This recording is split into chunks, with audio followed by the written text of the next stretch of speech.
tayo sa definition ng literary theory.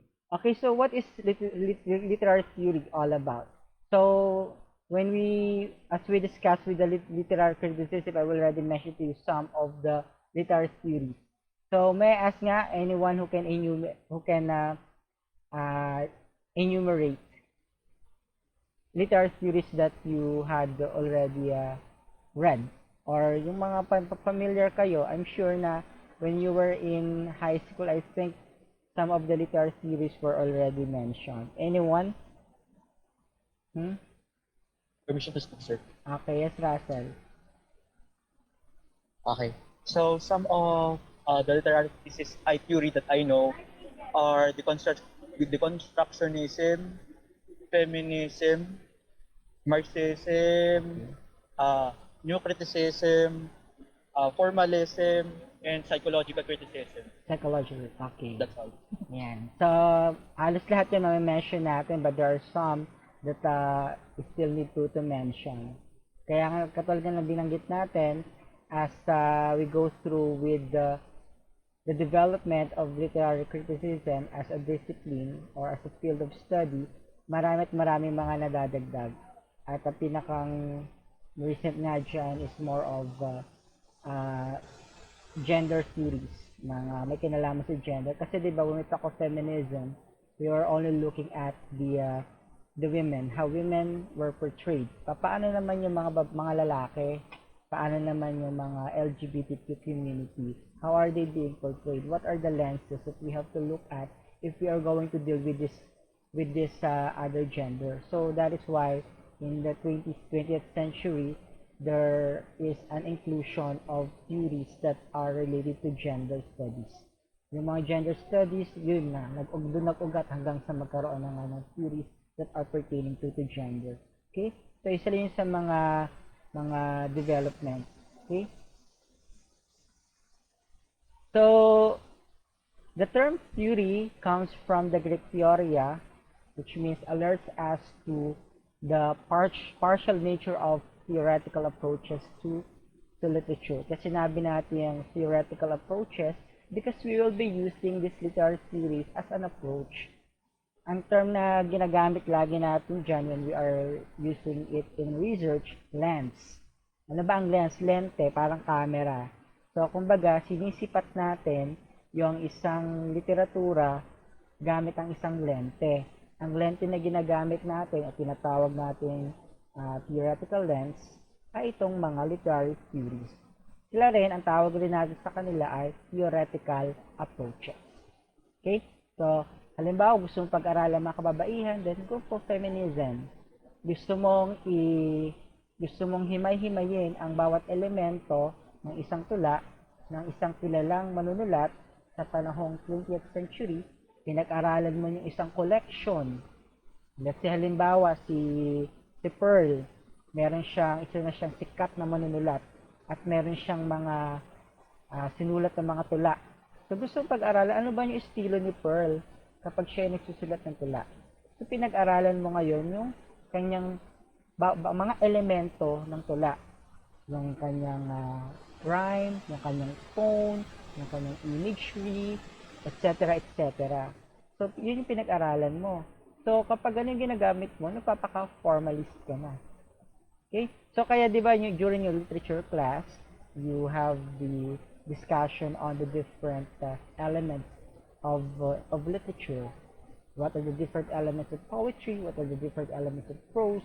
Because if you do have a background of those different elements, then you might as well study the different styles of different writers based on those elements. At pag ginamitan mo ng mga iba't ibang elemento yun, nagpapaka-formalist ka na.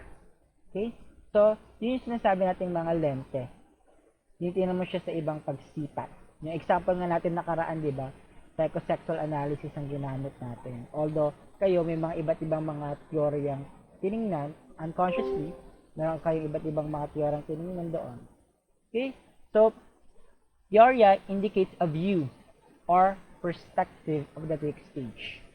So, di ba nga sa science, when we say in science, when we say theory, anong definition natin ng theory sa science? Yung mga magagaling sa science dyan. Pag sinabi natin theory sa science, ano ibig sabihin natin sa science ng theory? Anyone? Anyone who wants to speak?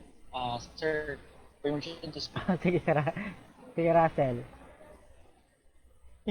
A theory is an idea that has no concrete evidence to support the claim. No, it has some scientists. They turn theory into a law. In which a Okay. law, this is a principle na talaga may concrete evidence supported, napatunayan ng lahat ng scientists na ganun yung result. This is the result. By theory, there are some lapses. Okay, so thank you. So tama rin, yes, Russell, tama. And Janelle said, not totally proven, it exists but lots of evidences. Tama. So, although we say that a theory has a lack of evidences, but still it has a basis. Okay, but kaya lang, pag sinabi na kasi nating theory, it does not apply to all. What is true to this phenomenon, sa research, pag sinabi ng phenomenon, the situation, uh,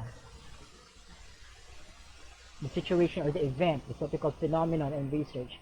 Yung certain phenomenon dito ay hindi totoo dun sa certain phenomenon.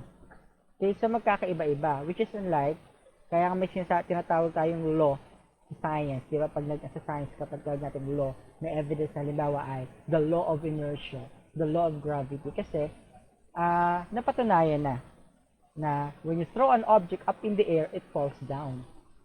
Bali-baliktaran mo man, kahit anong object ang itapon mo sa taas, babagsak at babagsak yan. So, it's already proven, meron ng evidences. So, it's only just, that is why it is called law of gravity, which is like when we talk of theory, may basis siya, kaya lang, it does not apply to all. In all aspects, in all situations, it is not applied. But there are only some instances in which it can also be applied. Okay? Ayan. So, tama rin yung sabi ni Jabbar, the theory is just an assumption. Okay? So, yung may discuss natin ito, mga theories to, although sabi natin wala pa silang evidence, but still, meron silang basis, meron silang pinagbabasehan. Okay? Yun yung pinahahawakan natin, meron silang pinagbabasehan. And as we go through with discussing the different theories, or different literary theories, doon natin marirealize ano ba yung mga pinahahawakan nila. Okay? So,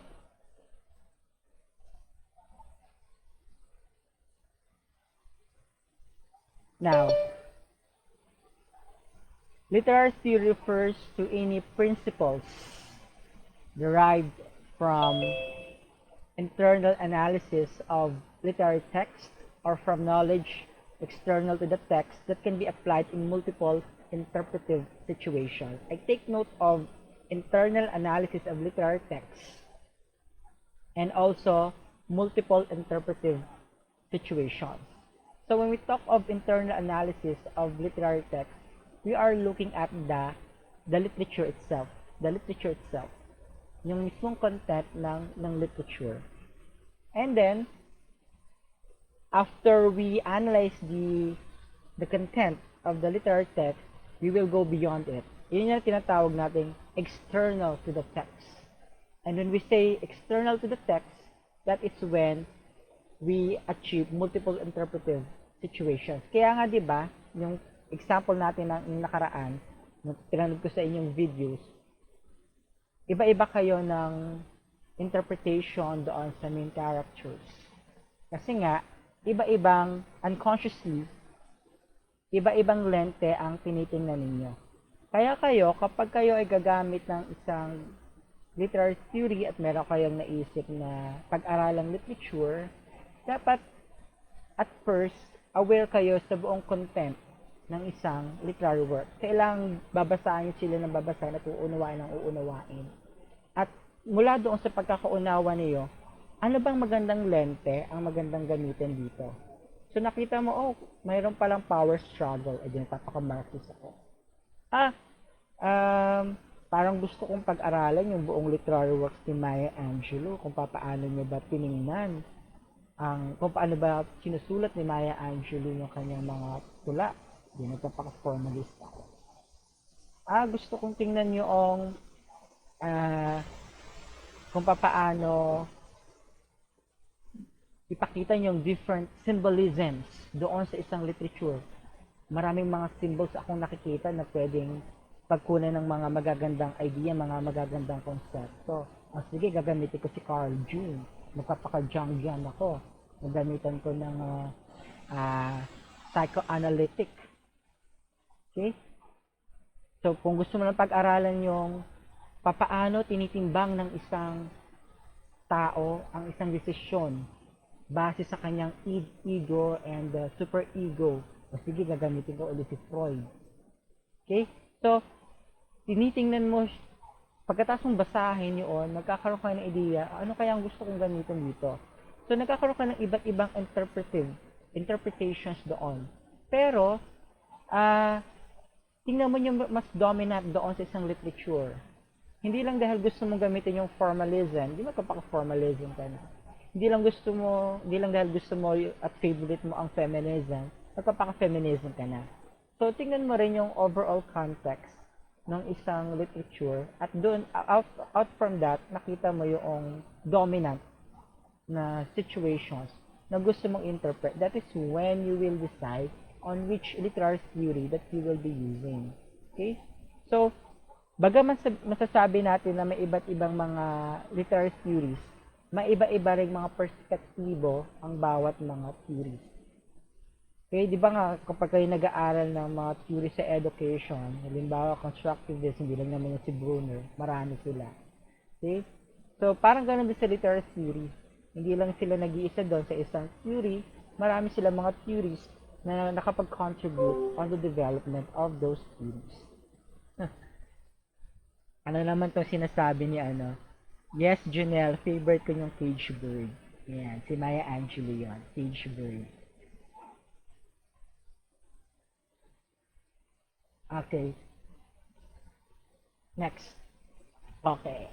It is an examination of literature through a particular theory or lens. Na masyado ako ang advanced na discuss ko na to. Okay, anyway, I'm just going to read it to you. So, an examination of literature through a particular theory or lens in the idea of exploring literature through different subject lenses or specific idea strands. Okay, just like what I mentioned sa inyo a while ago. Okay, so, let's take note of this statement. Literary theory serves as a description of the underlying principles. One might say the tools by which we attempt to understand literature. Okay? So, bawat literary theories na ating gagamitin, may kanya-kanya silang mga underlying principles. When we talk of underlying principles, we are pertaining to the content of these literary theories. Okay? So, halimbawa, gusto mong pag-aralan kung paano ba tingnan ang mga kalalakihan sa panahon ngayon, sa 20th century. So, gagamitin mo ng gender lens. Ngayon, maghanap ka ng mga literature, review-related literature and studies na nagsasabi na ang mga kalalakihan ay empowered na. So, mula doon sa binasa mo, pagtatamain mo sila doon, base doon, ito yung literature at ito yung nabasa mong, ito yung literary works at ito yung review na ginawa mo sa isang sinulat ng isang tao, pagtamain mo sila kung nagkakatugma-tugma ba. Okay? Pag maggagawa na kayo tuturuan ko kayo ng paano ba umatake ng research gamit ang literary theory as you go through with that. Okay? So,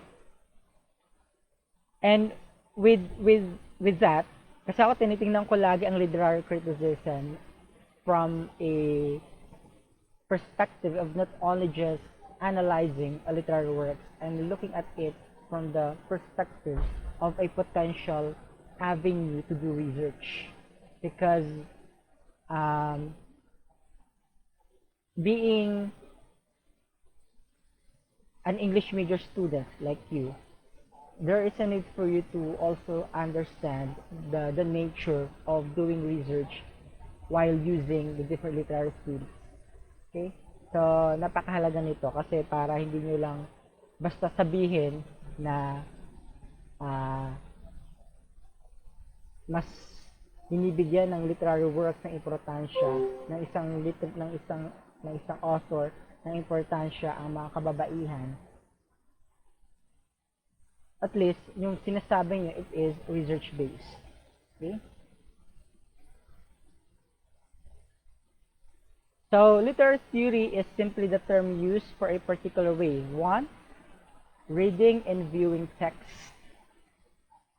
Second, looking at a text from a particular point of view. Yung point of view na tinutukoy natin dyan, yun na yung tinatawag nating theoretical lens. The literary theoretical lens. Yung lente na ginagamit mo para sipatin yung isang literature. Reading a text from different perspectives. Okay? So, meron tayong tinatawag din na isang theory, yung reading response. Ang reading response theory naman ay kasi lagi tayong nakatuon 'di ba sa text lang.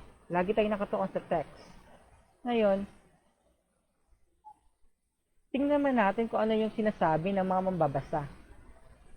Yun yung isa sa mga nadagdag na theories eh. Kasi 'di ba pag nag-a-analyze ng isang literature, lagi na lang tayong nakatuon doon sa text itself. Ngayon, bakit din natin pag-aralin kung ano yung sinasabi ng mga nagbabasa, ibang nagbabasa. Okay? So, yun yung reader response theory na nadagdag. Okay? So, isa yun sa mga development. Kaya, reading a text from different perspectives. So, minsan din sinisipat din natin, lalo pa kung halimbawa ang isang manunulat ay nagkaroon ng isang napakagandang kontribusyon sa lipunan, hindi lamang sa larangan ng pagsusulat, bagkus sa larangan din ng sa iba't ibang larangan sa lipunan. Halimbawa ay naging hero siya because of writing, o halimbawa ay nagkaroon siya ng isang significant change because of the things that he or she had written. Ngayon, ang pinag-aaralan mo doon is yung buhay ng author. Again, pwede nyo rin gamitin lente iyon. Halimbawa ako yung author, hindi mo pag-aaralan yung form ha, iba yon sa formalist yon. Ang gusto mong pag-aralan is, gusto mong i-angkla yung buhay ng isang manunulat doon sa kung paano niya pinakita ang buhay niya doon sa sinulat niya. Okay? Halimbawa, yung isa sa mga favorite kong novel na sinulat ni N.V.M. Gonzalez, yung Seasons of Grace. Okay? So, yung sa mga favorite novel ko sa Philippines, Seasons of Grace. Si N.V.M. Gonzalez kasi ay lumaki sa Mindoro. So, halos lahat ng mga sinusulat niya, yung setting, lahat ng mga sinusulat niya, patungkol doon sa naging buhay niya bilang isang taga Mindoro.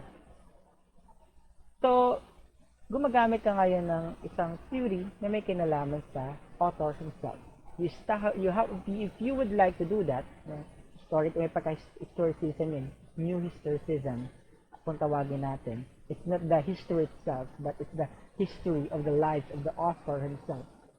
So, you need to study the life of the author and then try to extract how the author reflects himself or herself on the work itself. Nagets siya ba yun?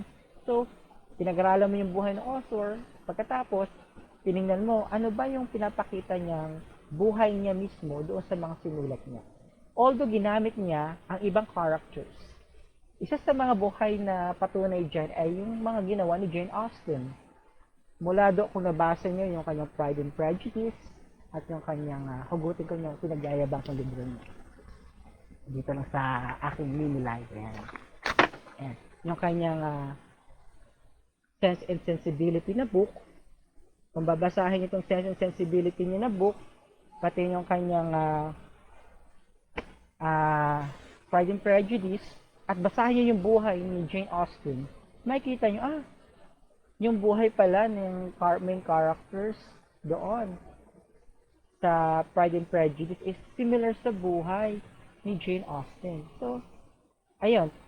At tinignan mo siya on a different point of view. From the point of view of the writer himself or herself. Okay, so though specific theories often claim to present a complete system for understanding literature, yet it has always implied or directly expressed a conception of the world outside of it. Two words here, implied and directly expressed. Tatlong words pala kasi directly expressed. Implied and directly expressed. Okay, so implied, ibig sabihin, implication. Okay? We go beyond the context. Directly expressed, of course, explicit. Ibig sabihin, tahasang pinapakita na ang kahulugan. Okay? So, bagaman sabihin natin na tahasan ng pinapakita doon, we still need to look at it, how it is conceived in the said literary text.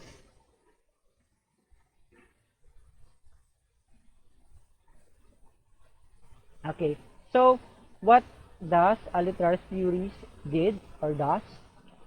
So he or she analyzes text in other different interpretation of social, cultural ideas, values, experiences, and individuals that are shown in the text.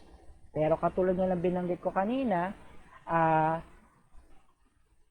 hindi porket gustong-gusto nyo gamitin yung isang literary theory, yun ang gagamitin niyo. No, that should not be the basis. You have to look at the context of the literary works, and from that, you have to identify which appropriate literary theories that you have to utilize as a lens in your in the literature that you would like to study. Okay. Literary theories trace the history and evolution of the different genres.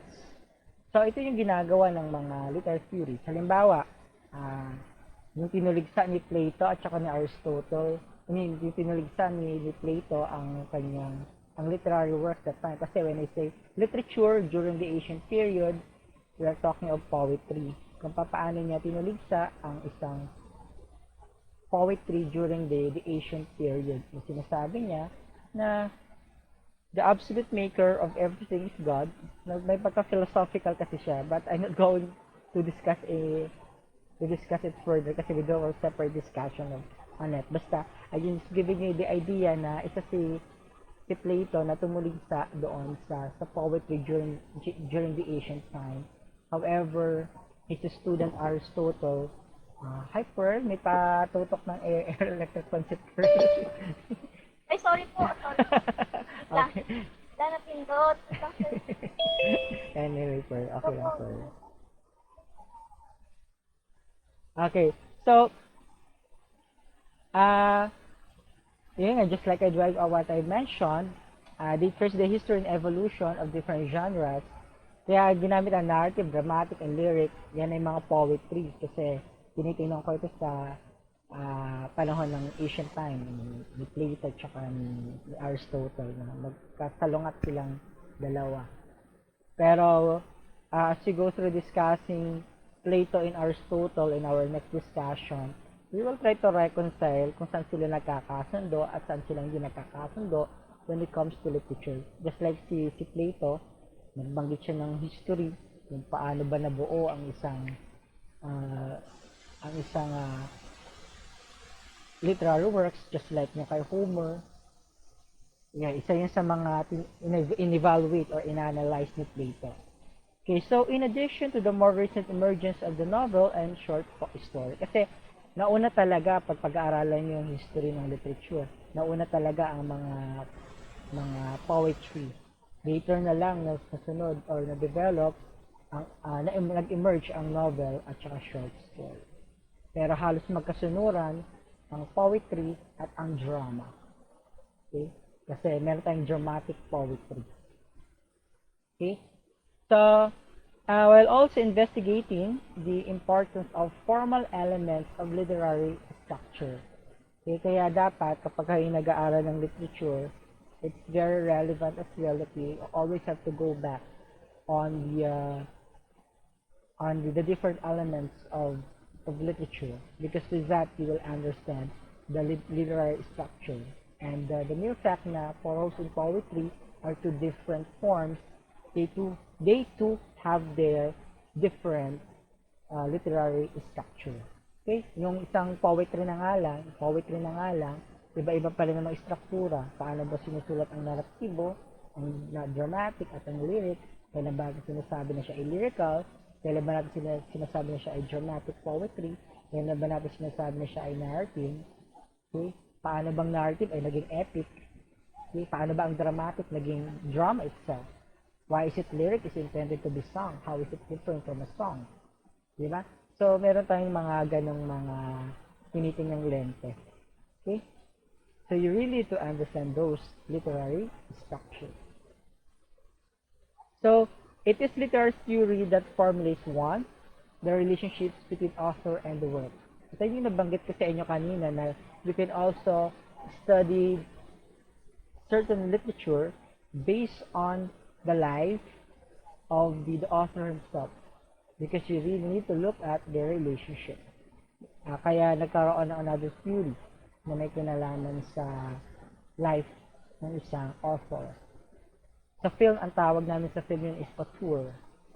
Pero sa literary criticism, iba siya, new historicism. Okay, so it develops the significance of race. Papasok dyan yung Marxism class, Marxism, and gender for literary study, both from the standpoint of the biography of the author. Then, analysis of their thematic presence within the text. Diyan papasok yung kay Carl Jung, yung Jungian. Ayan. Si Carl Jung parang yung si Aristotle yun. Si Plato at Aristotle, na-inspire si Carl Jung kay Sigmund Freud. Ayan.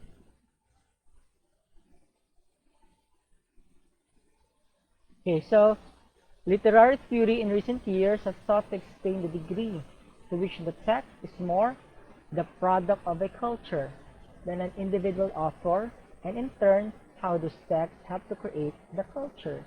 Okay, so may pagka-bias ako rito kasi I'm studying culture based on the text of based on literary text. So, sinasabi natin that literature reflects culture. And it is true if we're just going to look at the works of different stories, like yung kay Nick Joaquin. Mahilig kasi ako magbasa ng short stories ni Nick Joaquin. Yung Mayday Eve, ano pa ba yung, let's say yung The Day the New Dance Yorker Star, from Tondo. New Yorker from Tondo, ayan. Marami pa. So, pagpabasahin niyo yun, reflect ni Nick Joaquin doon yung kultura ng mga Pilipino. Halimbawa, yung sa Mayday Eve, although yung kanya, it's a mixture of Philippine and European culture, Philippine and Western culture. Yung paniniwala natin sa Bloody Mary, yung, di ba, kapag nagsindi ka raw ng kandila, makikita mo yung feature mo, sasabihin mo lang, meron ka lang uusaling isang dasal. So, it's a reflection of culture. It's kasi ang Pilipinas naging melting pot of different culture, and it's reflective on the works of Nick Joaquin when he wrote Mayday Eve. Nakita mo talaga doon yung pagiging melting pot ng Pilipinas ng iba't ibang kultura. Nandoon yung paniniwala sa mga superstitious and beliefs na if we're just going to trace back the history of the Philippines during the pre-colonial period, so naniniwala tayo sa mga anito-anita. Although doon sa Mayday Eve, it is in a different form. Okay? So gumamit si Nick Joaquin ng different form. Okay? Summer solstice, if you had read Summer solstice, ito yung kapag hindi ka makapanganak, sasayaw ka sa bando. Yan, pinakita ni ano yan, ni Nick Joaquin doon. Tapos nandun din yung panunuligsa ni Nick Joaquin sa paniniwala ng mga Pilipino sa mga anito-anita. Na sinasabi niya doon na it's only just an image. Why are we praising it? So, nandun yun. At nandun yung mixture ng colonial at saka pre-colonial. Ang pre-colonial doon is yung pagkakaroon ng ritual. That's pre-colonial. Tapos yung colonial doon is yung pagsamba doon sa anito-anita. Pagsamba doon sa mga imahe ng mga santo na dala-dala ng mga Espanyol. So nakita niyo yung conflict between the pre-colonial practice and the colonial practice. Yung Christianity, the merging of Christianity at yung mga pre-colonial practices natin when we praise gods and goddesses yung time na yon. So, hindi man tahasan ang pagkakasulat ni Nick Joaquin doon, pero based on the context, she's going to analyze summer solstice. May kita mo doon yung conflict, yung pre-colonial, tsaka yung colonial practice. Okay? So, yun yung mga sinasabi natin at literature is actually reflecting our own culture. Okay, dun, base pa lang dun sa example natin. And next, it informs a reading of a work or refutes some other critics' reading of the work. Okay, so hindi naman nawawala yung that we can refute what others said about that literary works. Okay, so what are those benefits of understanding literature or literary theories? First, it affirms your perspective and speaks to what you see in the literature you are studying. Again, perspective and speak to what you see in the literature you are studying. So, given naman na yan. Then secondly, studying a view different from yours. Not to disagree with it, but to understand it. Sabi nga, di ba natin, yung nakaraang discussion natin, it's not just we have to say what we don't like about the literary work. We also have to view now the things that these literary works would like to tell us, other than our own judgment. And with that, it helps you to understand those who hold that view. Okay? So, di ba yung during our discussion of contemporary literature, nakita nyo yung works during the Beat generation, yung Beat period, yung mga tinatakal nila is about drugs, sexual abuse, drug abuse, lahat na ng mga social issues, tinatakal nila. Okay, during their period.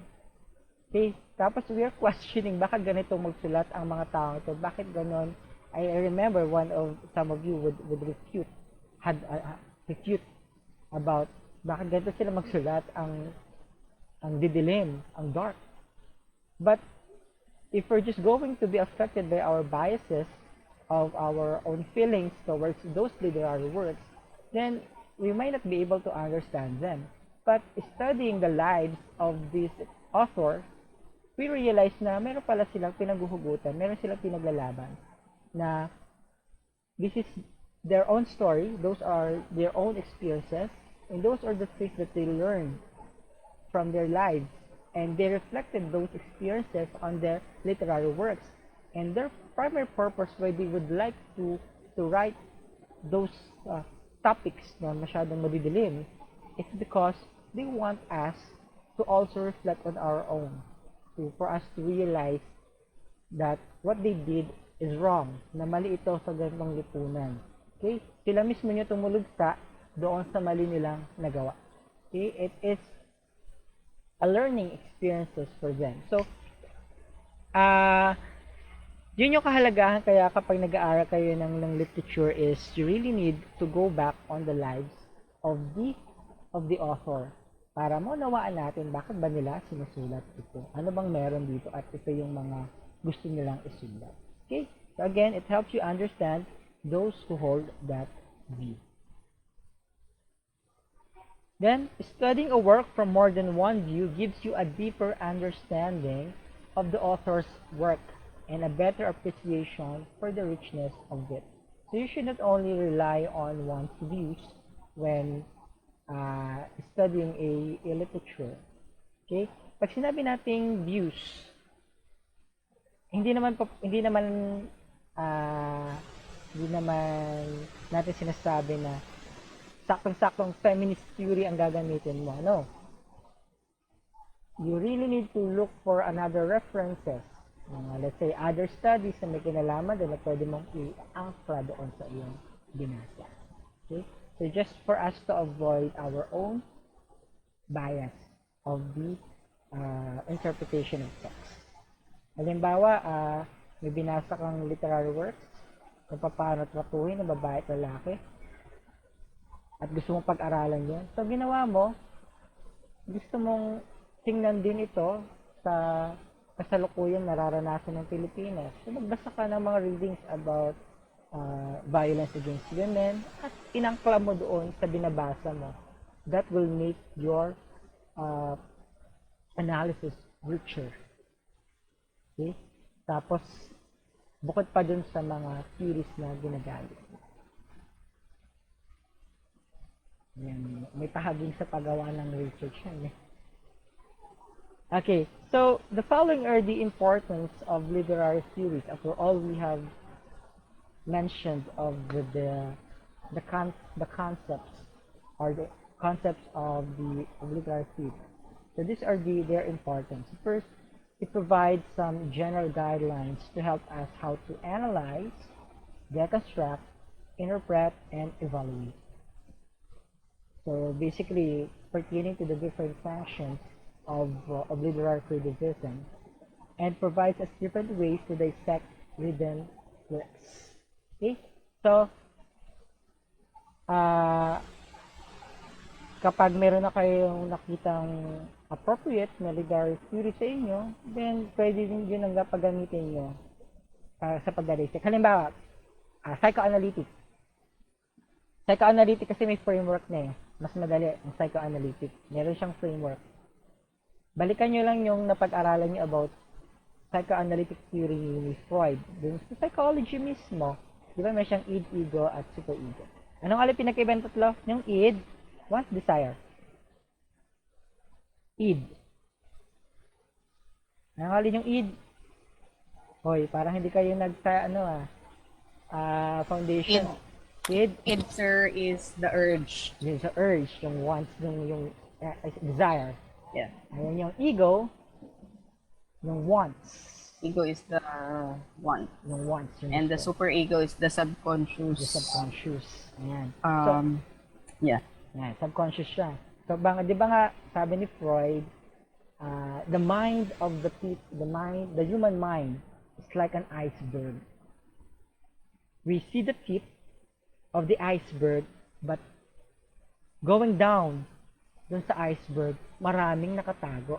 Those are our subconscious that is waiting to be triggered. Okay? Ngayon, paano nyo gagamitin yung id, ego, tsaka super ego sa isang literary analysis? Kaibigan natin yung favorite naming short story. Paz Marquez Benitez, Dance Guys. Choosing what you want to do and choosing what you have to do. Ang gusto ni Julia, tama si Julia, ay mapangasawa o magkatuluyan silang dalawa ni Alfredo Salazar. Di ba? Pero iniisip rin niya na si Alfredo Salazar ay naipangako na sa iba. Nagtatalo yung isip niya, ano ang susundin ko? Sabi ng puso ko, sabi ng aking ego, huwag mong ipagpatuloy ang relasyon mo kay Alfredo Salazar kasi naipangako na siya sa iba. Pero sinasabi ng id mo, hindi. Pagpatuloy mo yan. Dahil mahal mo siya, pagpatuloy mo. Pero may dumidikta sa iyo na yung iyong subconscious, yung superego, tinitimbang.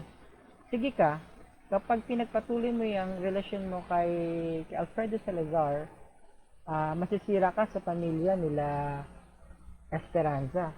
At baka magkaroon ng epekto rin to sa buhay nila Esperanza at saka ng relasyon ng pamilyang Esperanza at maraming magkakaroon ng conflict. At kapag pinagpatuloy mo naman yung gusto mo ay yung pakipaghiwalay mo sa kanya, you can live on your own. Ngayon, gumagamit ka na ng literary criticism. Gamit ang psychoanalytic. So, yun sinasabi nating dissect written works based from the framework. Ito ang kagandahan kay Sigmund Freud sa psychoanalytic niya. Kasi yung id, ego, at super-ego, pwede na yun yung gamitin mong variables para i-dissect mo yung psychology ng isang characters. Diba? Kaya nga meron siya choosing what you want to do and choosing what you have to do. Ang gustong gawin ni Julia is to be eloped with. Magkatuluan sila ng Alfredo. Pero yung dapat niyang gawin ay makapaghiwalay siya rito kasi magkakaroon din ng maraming conflicts. Same with Alfredo Salazar, who is also experiencing the same conflict. Na what I want is to be with the Julia Salas, but what I have to do, because meron nang nagpangako na kami, is to be with Esperanza. So, doon pa lang, nagdadissect ka na ng psychology behind them. Well, of course, it should not end with just telling what the characters want to do and what they want to do and what they have to do. It has to be supported with readings, with theories, diba? It has to be supported with sample text from the literature itself. Okay? So, yun ang kagandahan kay psychoanalytic. Kay Carl Jung naman, yung kanyang psychoanalytic din ni Carl Jung, kapag yun yung gagamitin nyo, archetypal naman siya. Archetype. Ibig sabihin, recurrences. So, ito na yung ang archetype kasi, pag di-discuss na natin yan, ang archetype is produkto ng kultura. Kung ano yung produkto, kung ano yung paniniwala na nakakarami, ito yung magiging produkto ng isang paniniwala. Okay? So, archetypal, halimbawa, kapag nakita mo na ganito ang dinescribe sa isang babae, meron siya mga list doon. Siya ay sacrificial woman. Sacrificial goat. Meron siya mga ganun. At meron siya mga symbols. Halimbawa ay, bakit prevalent at paulit-ulit na pinapakita doon sa isang literary work yung ballpen? Anong ibig sabihin nun? Meron din paliwanag si Carl Jung doon. Bakit paulit pinapakita ang flower, butterfly? Yung recurrences. Yung sinasabi ng recurrences. So, symbolic. So, pwede nyo rin i-interpret yun gamit ang framework ni Carl Jung. Okay? So, ayan. So, by learning how to deconstruct literature through class discussions, just like what we are doing, or in our reading, we get to experience how other people live. Books and poems help us to expand our imagination. Stories allow us to experience this world other than our own. Diba nga, when we read different literary works, it is as if that we are being on the same scene as with those people that we read on a particular literary text. Ayan. Yes, respond lang tayo dito sa sinasabi nila. Okay. Yes, tama si Janelle, super ego is conscience. And Ines said ego is the desire. Yes, correct. Next is critics let us know if, let's say, a movie or literary work is worth spending our hard-earned money to see in a theater, or let's say a particular books or poems are worth it to be read. If we do some literary criticism. And more importantly, it helps us to go inside of the text and understand the written works from many different viewpoints. So, kapag ang literary criticism, pwede mo siyang ikumpara sa isang bilog. You go into the circle, you expand the circle, You roam around inside the circle, and then after roaming inside the circle, you go out. You go out of the circle. So when you go out of the circle, then it means that you have already understood what's in the text, and you will now be looking at what's outside of the text. And that's what literary criticism is all about.